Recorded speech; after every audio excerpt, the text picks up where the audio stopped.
Dalam nama Bapa dan Putra dan Roh Kudus. Amin. Selamat pagi saudara-saudaraku yang terkasih dalam Yesus Kristus. Salam jumpa lagi. Pagi ini kita akan mendengar sabda Tuhan dari Injil Matius bab 17 ayat 4 sampai dan dengan ayat 20. Ketika Yesus dan murid-muridnya kembali kepada orang banyak itu, datanglah seorang mendapatkan Yesus dan menyembah, katanya, "Tuhan, kasihanilah anakku. Ia sakit ayan dan sangat menderita. Ia sering jatuh ke dalam api dan juga sering ke dalam air. Aku sudah membawanya kepada murid-muridmu, tetapi mereka tidak dapat menyembuhkannya." Maka kata Yesus, "Hai kamu angkatan yang tidak percaya dan yang sesat, berapa lama lagi aku harus tinggal di antara kamu? Berapa lama lagi aku harus sabar terhadap kamu? Bawalah anak itu kemari." Dengan keras Yesus menegur dia. Lalu keluarlah setan itu daripadanya, dan anak itu pun sembuh seketika itu juga. Kemudian murid-murid Yesus datang, dan ketika mereka sendirian dengan dia, bertanyalah mereka, "Mengapa kami tidak dapat mengusir setan itu?" Ia berkata kepada mereka, "Karena kamu kurang percaya. Sebab aku berkata kepadamu, sesungguhnya sekiranya kamu mempunyai iman sebesar biji sesawi saja, kamu dapat berkata kepada gunung ini, 'Pindah dari tempat ini ke sana,' maka gunung ini akan pindah, dan takkan ada yang mustahil bagimu." Demikianlah sabda Tuhan. Terpujilah Kristus. Dalam nama Bapa dan Putra dan Roh Kudus. Amin. Saudara-saudaraku yang terkasih, selama ini saya membayangkan kalau sesawi yang dimaksudkan Yesus itu adalah tanaman atau tumbuhan sayur sawi yang biasanya kita tanam sendiri atau yang bisa kita beli di pasar. Karena rupanya kata sesawi dalam Perjanjian Baru yang kita kenal saat ini adalah terjemahan dari kata Inggris mustard yang dalam bahasa Indonesia kita kenal sebagai sayur sawi. Ternyata bayangan atau bahkan pemahaman saya itu salah. Sesawi yang dimaksudkan oleh Yesus dalam perumpamaan yang kita dengar hari ini dan dalam perumpamaan tentang kerajaan Allah adalah sejenis tanaman atau tumbuhan yang tingginya bisa mencapai 3 meter dan mempunyai banyak dahan dan ranting. Dan ini berarti bisa menjadi tanaman yang rindang. Tanaman ini mempunyai biji yang sangat kecil. Menurut data yang dapat saya peroleh dari referensi-referensi yang bisa dipercaya, biji sesawi ini berukuran 1 mm dan beratnya 1 mg. Meskipun berukuran kecil, biji ini dapat bertumbuh menjadi sebatang pohon yang besar, sekitar 8 sampai 12 kaki, atau sekitar 2-3 meter. Saudara-saudaraku yang terkasih, hari ini kita mendengar bagaimana Yesus menegur atau bahkan mengecam murid-muridnya. Hai kamu angkatan yang tidak percaya dan yang sesat. Mengapa para murid tidak dapat menyembuhkan anak yang sakit ayan? Menurut Yesus, rupanya setelah redah kejengkelannya, Yesus berkata kepada murid-muridnya, "Karena kamu kurang percaya." Kurang percaya kepada apa? Atau kepada siapa?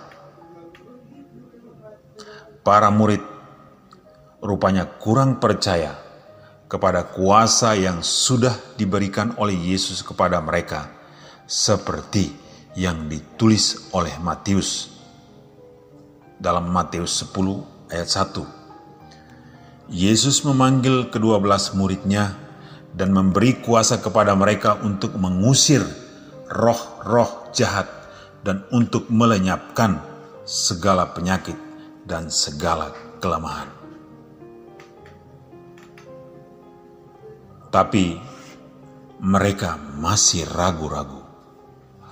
Murid-murid masih kurang percaya diri bila tidak ada Yesus di samping mereka. Yesus secara fisik memang tidak bersama-sama dengan mereka, tetapi sebenarnya Yesus tetap menyertai mereka dengan roh-Nya.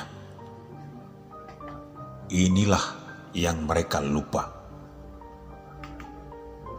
Yesus gregetan sampai berkata, "Berapa lama lagi aku harus tinggal di antara kamu? Berapa lama lagi aku harus sabar terhadap kamu?" Yesus sebenarnya menginginkan mereka agar mereka beriman seperti perwira di Kapernaum yang berkata, "Tuhan, aku tidak layak menerima Tuhan di dalam rumahku. Tetapi katakan saja sepatah kata, maka hambaku itu akan sembuh." Walaupun Yesus tidak hadir secara fisik, tetapi Yesus ingin agar apapun yang murid-muridnya lakukan haruslah dengan penuh kesadaran akan hadirnya Roh Kudus, Roh Kristus sendiri yang berkarya sebagai pelaku utama. Dengan demikian, tanda-tanda orang percaya yang dicatat Markus akan terlihat dalam diri mereka. Tanda-tanda yang dicatat Markus itu sebagai berikut. Yesus berkata, "Tanda-tanda ini akan menyertai orang-orang yang percaya. Mereka akan mengusir setan-setan demi namaku. Mereka akan berbicara dalam bahasa-bahasa yang baru bagi mereka. Mereka akan memegang ular, dan sekalipun mereka minum racun maut, mereka tidak akan mendapat celaka. Mereka akan meletakkan tangannya atas orang sakit, dan orang itu akan sembuh." Inilah tanda-tanda yang akan menyertai orang-orang yang percaya. Orang-orang yang percaya di sini bukan hanya orang-orang yang berhasil dibaptis oleh murid-murid, tetapi orang-orang yang percaya ini sebenarnya termasuk juga murid-murid itu sendiri. Saudara-saudaraku yang terkasih, selain kurang percaya, Yesus juga mengecam murid-muridnya bahwa mereka sesat. Kenapa mereka sesat? Karena mereka hanya mengandalkan kekuatan dan kemampuan mereka sendiri dan belum mengandalkan kekuatan Allah yang ada di dalam diri mereka. Mereka salah mengerti akan kuasa yang sudah diberikan oleh Yesus kepada mereka. Mereka menjadi sombong karena sebelumnya mereka sudah berhasil menyembuhkan penyakit-penyakit lain. Lalu mereka lupa akan siapa yang memberikan kuasa itu kepada mereka. Mereka mungkin tidak menyadari bahwa mujizat-mujizat yang mereka lakukan semata-mata karena kuasa Tuhan. Mereka tersesat karena tidak mengikuti jalan yang sebenarnya.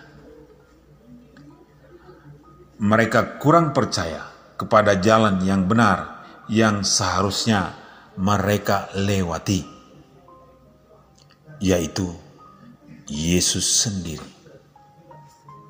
Yesus sudah bersabda, "Akulah jalan dan kebenaran dan hidup. Tidak ada seorang pun yang datang kepada Bapa kalau tidak melalui Aku." Yesus sendiri mengharapkan agar dalam melaksanakan tugas perutusannya, murid-murid selalu berusaha untuk mengikuti jalan Yesus. Dalam usaha mereka untuk melenyapkan berbagai kelemahan orang, untuk menyembuhkan orang lain, untuk mengusir setan-setan, Yesus mengharapkan agar dalam usaha untuk melakukan hal-hal itu, murid-murid ingat akan Yesus. Murid-murid harus tahu bahwa yang melakukan tugas itu sebenarnya adalah pertama-tama Yesus sendiri lewat Roh Kudus-Nya. Saudara-saudaraku yang terkasih dalam Yesus Kristus, supaya dapat melakukan mujizat-mujizat seperti mengusir setan, menyembuhkan orang sakit, maka para murid harus berjuang dan berusaha meneladani cara hidup Yesus. Cara hidup Yesus itu seperti apa? Beberapa di antaranya sebagai berikut. Kalau Yesus sudah pasti suci, tetapi kita sebagai murid-muridnya yang kita perlu lakukan adalah satu, berjuang untuk hidup suci. Yang kedua, Yesus pasti taat kepada Allah, bahkan sampai mati di kayu salib. Yesus taat.